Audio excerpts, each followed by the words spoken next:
Сәлеметсіздер ме оқушылар? Есімім Ақбар Ескелдіұлы, физика пәнінің мұғалімі. Бүгін өтетін тақырыбымыз магнетизм туралы өтеміз. Ең алғаш магнетизм өту үшін біз магнит туралы анықтама беруіміз керек. Магнит дегеніміз не? Магнит дегеніміз магниттік өрісі бар заттарды біз магнит деп атаймыз. Сіз магнитті өмірде, күнделікті өмірде көріп жүрген шығарсыз. Ең соның ішіндегі біз өріс деген сөзге тоқталайық. Өріс дегеніміз не? Сіз төменгі сыныптарда қазақ тілі сабағынан бәлкім өріс туралы сөз естіген шығарсыз. Мысалға, малды өрісін айдап келдің бе деген жерде, бұл жерде контекст ретінде біздің өрісіміз бұл аймақ, территория деген сөз. Яғни физикада өріс дегеніміз не? Физикалық анықтамасы ретінде ол көзге көрінбейтін, қолмен ұсталмайтын материяның түрі. Өрістің түрлерін айтатын болсақ, өрістің үш түрі бар. Ол бірінші гравитациялық өріс. Гравитациялық өріс деп бізді жерге тартып тұрған өрістің түрін айтамыз, гравитациялық өріс. Гравитациялық өрістің, яғни оның күштік сипаттамасы бар. Күштік сипаттамасы ретінде біз еркін түсу үдеуін аламыз, еркін түсу үдеуін аламыз. Еркін түсу үдеуі деп отырмыз G деген атпен келеді. Егер еркін түсу үдеуі сандық мәні көп болатын болса, яғни ол гравитациялық өрістің де мәні көп деген сөз, мықты деген сөз. Ал егер G-міздің сандық мәні аз болатын болса, гравитациялық өрістің де мәні аз деген сөз. Мысалға оған ретінде біз жердің еркін түсу үдеуін білеміз. Жердің еркін түсу ретінде біз жуықтап 9,9 метр секунд квадрат аламыз. Ал айдың еркін түсу үдеуі ретінде біз нешені аламыз? 1,6 аламыз. 1,6 метр секунд квадрат. Яғни айға қарайтын болсақ, шертпенен аз. Айда космонавттар не үшін секіріңкіреп жүреді, өйткені ол жақтағы гравитациялық өрістің күштік мәні аз болғандықтан. Келесі гравитациялық өрістің түрі, сіз төменгі сыныпта өткен, ол электроөріс. Электроөрістің күштік сипаттамасы ретінде біз кернеулік деген шаманы аламыз. Кернеулік деп отырғанымыз Е деген әрпін белгілеп, оның формуласы ретінде F бөлінген Q аламыз. Немесе оның өлшем бірлігі Ньютон бөлінген кулон. Яғни электроөрістің күштік сипаттамасы ретінде кернеуліктің сандық мәні көп болатын болса, яғни ол жақта электроөріс көп деген сөз. Ал егер электроөрістің сандық мәні аз болса, ол жақта электроөрістің мәні аз деген сөз. Келесі өрістің келесі түрі бізде магнит өрісі. Магнит өрісі. Магнит өрісін біз магнит индукциясының векторымен қарастырамыз. Магнит индукциясының векторы бізде B деген әрпен белгіленеді. Өлшем бірлігі ретінде бізде оны Тесланы аламыз. Тесла. Енді физикада бізде физикалық шамалардың қанша түрі бар? Физикада дұрыс айтасыздар, екі түрі бар. Екі түрі, ол бірінші түрі ол бізде скаляр шама, екінші түрі векторлық шама. Өрістердің барлық гравитациялық өріс болсын, электроөріс болсын, магнит өрісі болсын, оның барлығы бізде векторлық шама. Яғни оның төбесіне біз стрелка салуымыз керек. Ол нені білдіреді? Ол гравитациялық өрістің, жалпы өрістің бағыты бар екен өріс. Енді магниттің түрлеріне тоқталайық. Магниттің бізде екі түрі бар. Магнит, оның екі түрі бар. Ол біріншісі тұрақты магнит, тұрақты және электромагнит деп екіге бөлінеді.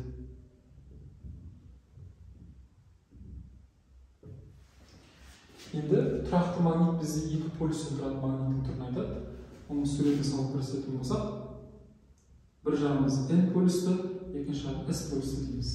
N полюсті деп отырғанымыз біз солтүстік дейміз, S полюсын біз оңтүстік дейміз. N полюсі бізде көк түспен белгілі, S полюсіміз қызыл түспен белгіледі. Оны сіз кішкентай кезіңізде мультиктерде көрген шығарсыз.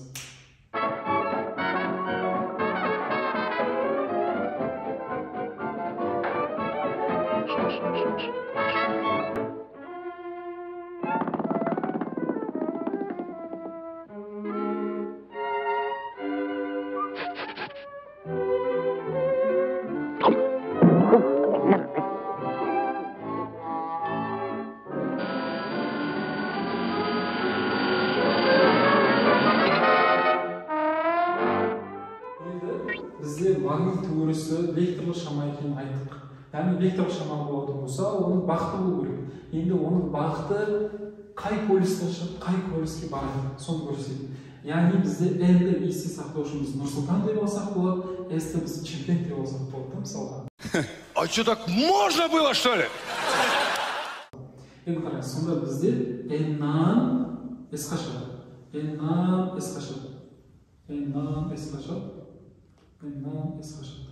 Яғни біздің магнит өрісінің күштік сипаттамасының бағыты N-нан S-қа жүреді. Осы нәрсені байқа.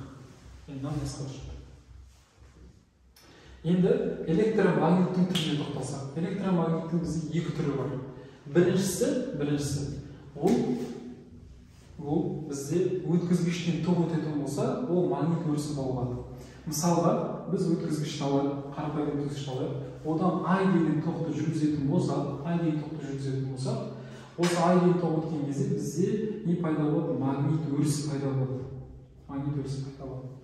Ал магнит өрісі пайда болатын болса, мына жаққа біз қарапайым шегенің түрін алып келетін болсақ, шегеміз магнит өрісіне тартылады. Яғни сіздің қарапайым өткізгішіңіз ток өткен кезде ол магниттің функциясын атқара алады. Сол себепті оны біз электромагнит деп атаймыз.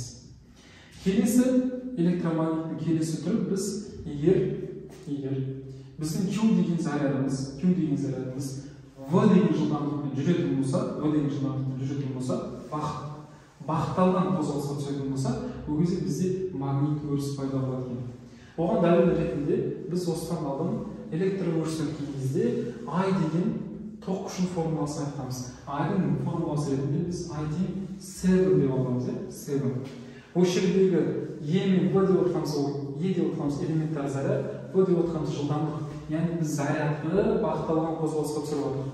Яғни екі жағдайда ол бір-біріне өте қатты ұқсас шамалар. Яғни егер зарядымызды V деген жылдамдықпен жүргізетін болсақ, бізде магнит өрісі пайда болады. Яғни біз қарапайым электр тоғынан магнит алады екенбіз. Жақсы, келесі біздің тақырыбымыз ол ампер күші. Ампер күші дегеніміз не? Ампер күшінің ең бірінші анықтамасын білуіміз керек. Ампер күші деп отырғанымыз магнит өрісіндегі орналасқан өткізгішке әсер ететін күш. Яғни мысалға біз екі өткізгішті алайық. Екі өткізгіш. Ал бізде бірінші өткізгіш, ал бізде екінші өткізгіш. Осы екі өткізгіштен біз ток күшін жүргізетін болсақ, ток күшін жүргізіп жатырмыз. Ал ток күшінің бағыты неге бағытталады? Мысалға сіз білесіздер, сіз мысалға бір адамнан қарызға ақша алып жатырсыз. Сол қарызға ақша алатын кезде сіз плюсте жүрген адамды аласыз ба, или минуста жүрген адамды аласыз ба? Әрине плюсте жүрген адамды аласыз. Яғни сонда токтың бағыты плюстан минусқа өтеді. Ал жаңағыда біз электромагниттің түрін өткен кезде біз айтқанбыз, егер бізде өткізгіштен ток өтетін болса, ол жерде бізде не пайда болады? Магнит өрісі пайда болады. Енді бізде екі магнит. Осы екі магнитіміз бір-біріне тартылады ма, немесе тебіледі ме? Осыған қарайтын болсақ. Мысалға, мынау бірінші өткізгішіміздің екінші өткізгішімізді біз адам ретінде қарастыратын болсақ. Мысалға, мына екі адамның жолдары бағыттас. Екі айдың да жолы бағыттас. Ток күштері бағыты. Екеуінің де бастапқы идеялар бірдей, яғни екеуі де плюстан шығып тұр. Сонда идеялар бірдей адамдар, және жолдар бірдей адамдар, олар не істейді? Әрине тартылады.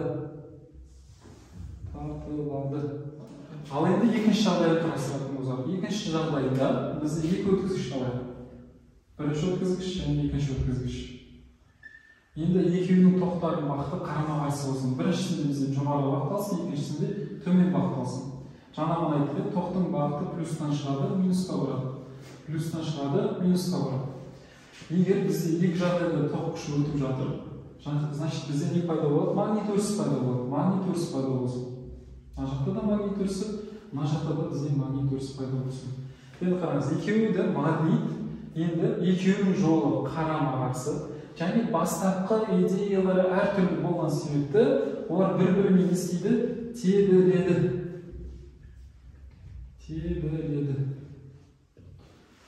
Бастапқы жағдайда екеуінің идеясы бақтас болғаннан кейін, идеясы бірдей болғаннан кейін, жолдары бақтас болғаннан бір-біріне тартылды. Мына жағдайда екеуінің жолы қарама-қарсы, және екеуінің идея әртүрлі болғаннан кейін бір-біріне тебілді. Ампер күші дегеніміз не? Ампер күші дегеніміз магнит өрісіндегі өткізгішке әсер ететін күш. Яғни, бірінші өткізгіштен магнит өрісі пайда болды. Осы пайда болған магнит өрісі екінші өткізгішке әсер етсе, сол нәрсені біз ампер күші деп атайды екенбіз. Яғни ампер күшінің формуласын шарттаудың екі әдісінде ұсынып береді сіздерге. Бірінші әдісі ампер күші.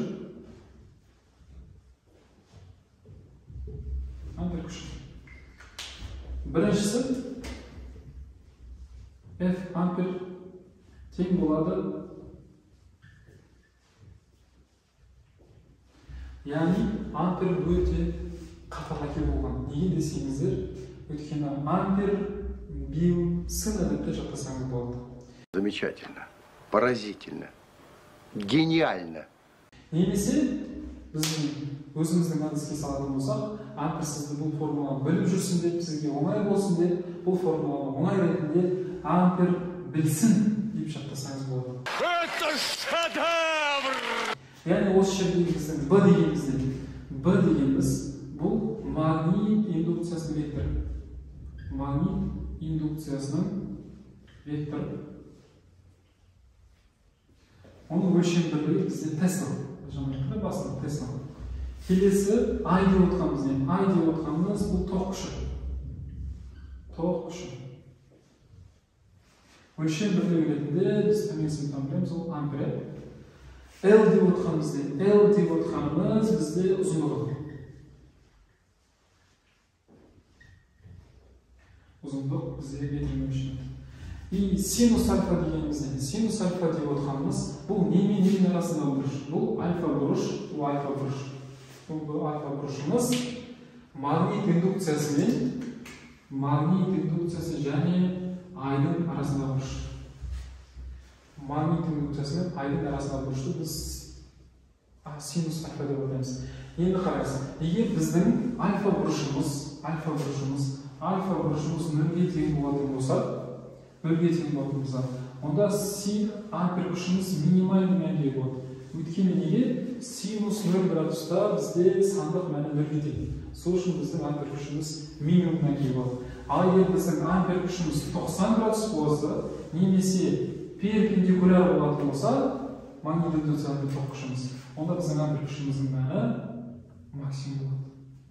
Өйткені синус 90 градуста біздің сандық мәніміз бірге тең. Сол себепті. Енді ампер күшінің бағытын анықтаудың ережесіне тоқталайық. Ампер күшінің анықтаудың ережесі біз сол бұл ережесі деп атаймыз. Ал енді оқушылар, ампер күшінің бағытын қалай анықтаймыз? Оны анықтау үшін біз сол қолымызды аламыз. Сол қолымыздың төрт саусағы ол тоқ күшінің бағытын білдіреді. Ал бас бармағымыз ол күшіміздің бағытын білдіреді. Ал алақанымыздан магнит индукциясының векторы келіп кіру керек. Бірақ оны ең алғаш айтпай тұрып, біз садақ әдісін айтуымыз керек. Садақ әдісі дегеніміз не? Ол екі суреттен тұрады. Бірінші суреті точка нүкте ретінде, екіншісі крест ретінде.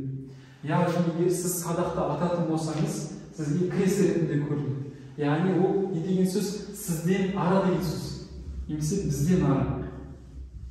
бізден ара. Ал точка деген сөз ол бізге қарай деген сөз. Бізге қарай келе жатыр деген сөз. Енді мысал ретінде ампер күшінің бағытын қалай анықтаймыз? Соңғы мысал ретінде тоқталып көрейік. Мысалға N полюсі магнитімізді қойып, оған қарамағыз ретінде S полюсімізді қойып. Ортасына өткізгішімізді қойып. Өткізгішіміз бізге қарай бағытталсын. Значит, өткізгішіміздің не деген сөз? Ай сізге қарай бағытталып жатыр. Яғни мен аламда сол қолымды аламын. Сол қолым ол сізге қарай бағытталып тұру керек. Сізге қарай. Ал N-нан менің алақаным кіру керек. Яғни өйткені магнит индукциясы векторы N-нан шығып қайда барады? S-қа барады деген. Значит, N-нан шығады. Значит, мен алақанымды былай қоюым керекпін сіздерге. Егер былай қоятын болсам, келмей қалады. Өйткені алақаным өтпей қояды. Егер мен былай қоятын болсам, алақаныма магнит индукциясы кіріп жатыр, ал тоқ күшінің бағыты сізге қарай бағытталып тұр. Ал менің бас бармағым қайда қарап тұр? Тік жоғары. Яғни менің ответім ампер күшінің бағыты тік жоғары бағытталған. Ол табылады. Мысалға келесі сәтте сіздер өздеріңіз тауып көріңіздер. N, мына жақта бізде S, ал уже біздің өткізгішіміз бізден ары қарай кетіп бара жатыр. Енді осы кезде тауып көріңіздер.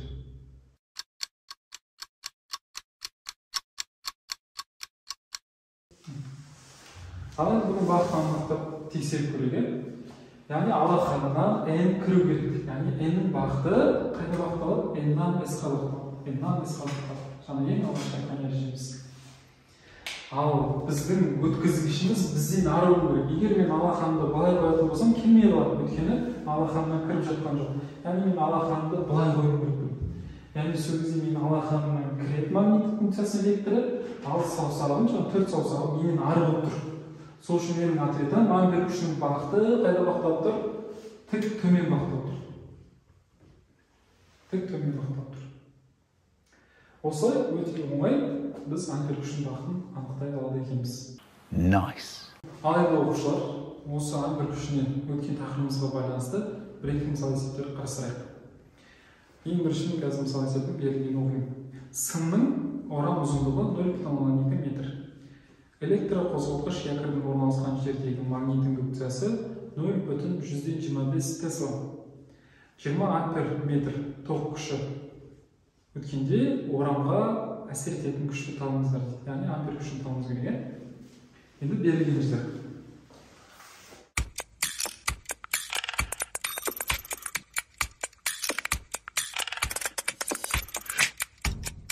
Құрметті оқушылар, мен берілгенін жазып шықтым.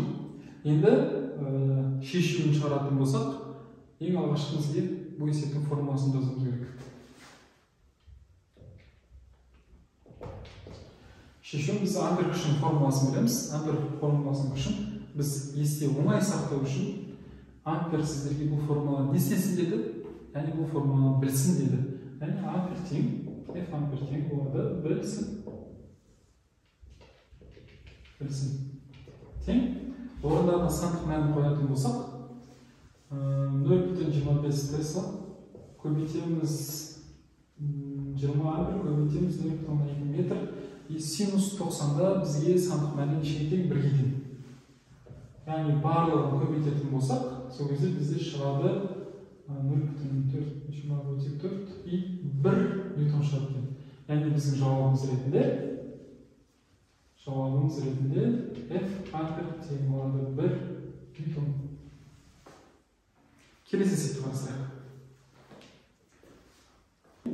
Магнит индукциясының векторы берілген. Магнит индукциясының векторы 0,1 тесла. Бір текті магнит өрісіндегі ұзындығы 50 сантиметр. 2 ампер тоқ қолдағы өткізгішке 0,125 ньютон күш әсер еткеніндегі тоқтың бағыты мен магнит индукциясының векторының арасындағы бұрышты тапсын дейді. Арасындағы бұрышты табуымыз керек.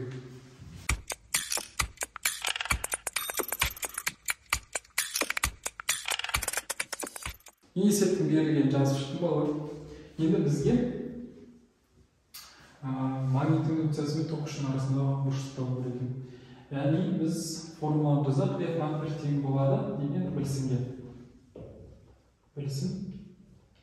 Осыдан синус альфаны табатын болсақ, егер мына жерде бізде көбейтіліп тұрса, олар теңдіктің келесі бетіне өткен кезде бөлініп өтеді. Яғни синус альфа тең болады F ампер бөлінген 1. Осыдан ампер күшінің орнына сандық мәнін қоятын болсам, 0,125-ті бөлеміз 0,1 көбейту 2 көбейтеміз 50 сантиметр деген оның -2 дәрежесі.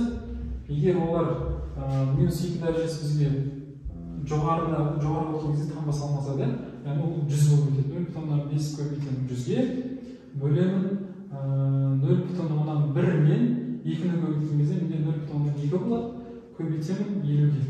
Осында 50 мен 100-ді қысқартсам, мына жақта 2 қалады.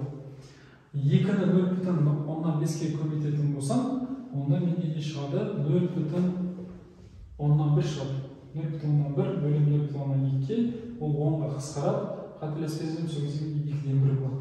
Ал 2-ден 1 деп отырғанымыз, ол синус альфа 2-ден 1 қай градусқа тең болады? Егер альфамыз 30 градусқа тең болса, жауабымыз 30 градус болады.